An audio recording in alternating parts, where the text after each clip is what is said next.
How to add money to PayPal from Trust Wallet. Hey everyone, welcome back to the channel, and let's get right into this tutorial. So there is no any direct way to transfer money from your Trust Wallet to PayPal, but it does not mean it is not possible.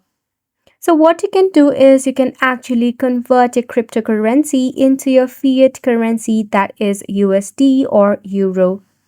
You can exchange through your Binance or Coinbase and exchange into Bitcoin, Ethereum for fiat currency. Once the funds are converted, you can withdraw them to your linked bank account. Once you have successfully received in your bank account, you can transfer the fund to your PayPal account from the linked bank account easily. So by this way, you'll be able to transfer or add money to PayPal from Trust Wallet. However, there might be some of the associated fee when it comes to cryptocurrency exchange, bridge services, and PayPal transaction. Make sure you are well aware of it. And just like that, you have made it to the end of the video as well. Thank you so much for tuning in. We'll see you very soon.